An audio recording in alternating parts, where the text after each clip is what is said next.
Are we really surprised that the Labour government get things wrong all of the time? They have made so many mistakes in their first 100 days in charge, and we are fully expecting it to get worse. In today's video, we are going to be discussing the latest disaster to emerge as David Lammy is tipped to make a catastrophic move. We will of course discuss this in today's video, whilst also going over all of the latest news from up and down the country. But first, hit the like button and subscribe to the channel and join our fast-growing community. Foreign Secretary David Lammy will cave and send hundreds of billions in reparations to the Caribbean, political commentator Emma Wolfe has predicted. It comes after it was revealed King Charles and Keir Starmer are readying themselves for a £200 billion demand from 15 Caribbean governments, according to the Daily Mail. The Prime Minister of Barbados told the United Nations that a global reset is required on slavery and colonialism, and reparations are a part of that process. Speaking in an interview, Wolfe said she expects the Labour government to accommodate demands. Money doesn't change the past, she argued. It's far more meaningful to acknowledge the past, learn from history, and make positive changes for the future.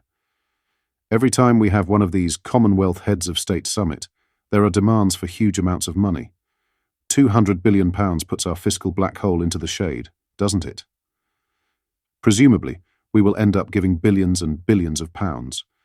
Given that our Foreign Secretary David Lammy has been very vocal about this, he's been very critical and talks about the twisted lies of imperialism, the slaves stolen from homes in shackles. David Lammy actually supported the toppling of the Edward Colston statue in Bristol. He is also a descendant from enslaved families. King Charles has said that slavery is a conversation whose time has come. Absolutely. Let's have a conversation about it. Let's not try and erase it. Let's not try and topple statues. Let's teach our children about slavery and the wrongs of the past. Michael Walker from Novara Media was also speaking, but he felt paying countries affected slavery could be a positive development. Let's try and make amends, he said. That shouldn't just be, let's make a transfer of £200 billion. But if it is some sort of development aid or some sort of arrangement whereby we say, one of the reasons we're so rich is because we exploited you guys. Therefore, to try and make amends, let's try and help you along your path. But Wolfe contested the point, arguing Britain is already shelling out significant amounts in foreign aid. Will David Lammy cave? Yes or no? Let me know in the comments. In other news, Reform UK's key targets have been revealed after Nigel Farage's Populist Party cut Labour's lead to just 6% in a shock opinion poll to mark Labour's first 100 days in power. Labour ended up level pegging with the effectively leaderless Tory party on 27%, More in Common's latest survey has revealed. The change marks a significant change since July 4th, with Labour down by 7 points and the Conservatives up by around 3%. However, Reform UK have been the main beneficiaries from Labour's blues in power, soaring from 14% to 21%. Liberal Democrat and Green Party support remains almost unchanged on 13% and 7% respectively. Inputting the data on electoral calculus paints a stark picture for Labour after Starmer won with a 170-strong majority, giving the Prime Minister the parliamentary manpower to push ahead with a number of controversial policies. However, Labour would likely lose 113 seats to reduce its Commons contingent to just 299. The Tory party would make 90 gains to get closer to mirroring its 2005 general election result, including across a number of high-profile seats, including Boris Johnson's former constituency of Uxbridge and South Ruislip. Reform UK looks set to increase its number of MPs from just 5 to 26, with almost all the gains coming at the expense of Labour. Snatching Haywood and Middleton North would likely represent a historic moment for the Populist Party, given UKIP narrowly failed to snatch the seat when it held a by-election in 2014.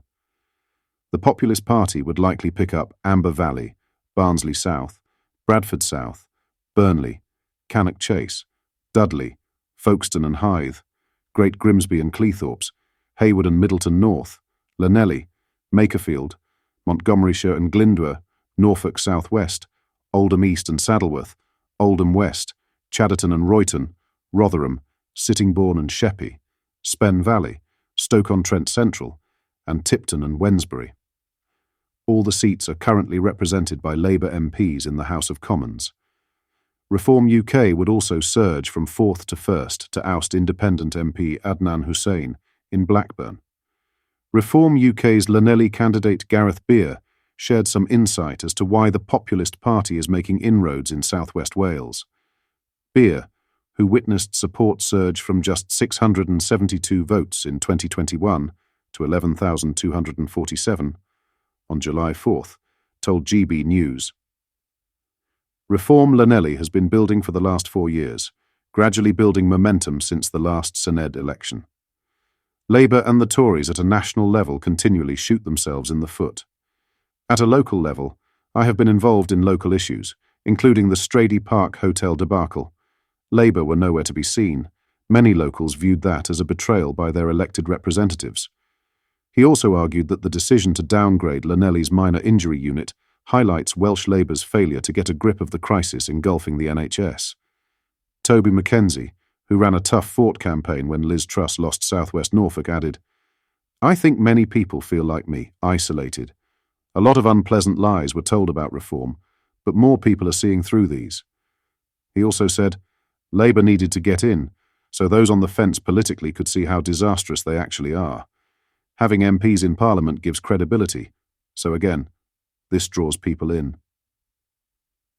Mackenzie later argued that Reform UK is emerging as a viable alternative on policing, immigration, woke ideologies, and even potholes.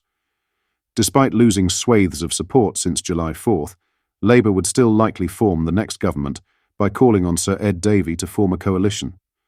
A centre-right coalition of the Tories and Reform UK would fall well short of the 326-seat threshold on just 237. However, the latest More in Common poll demonstrates a clear problem for Starmer.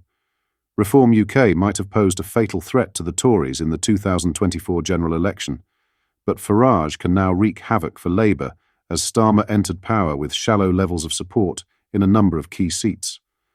It also provides the populist party with the opportunity to make gains in next year's local elections. Polls will open in already strong Reform UK areas, including Essex, Lincolnshire, Nottinghamshire and Norfolk. However, Derbyshire, Lancashire, Kent and Staffordshire could also prove fruitful for Reform UK in 2025. What are your thoughts on what we discussed in today's video? Let me know down in the comments section below. If you've not yet already, make sure you do drop a like on this video and subscribe to the channel for more British content. Thank you. Take care. Goodbye.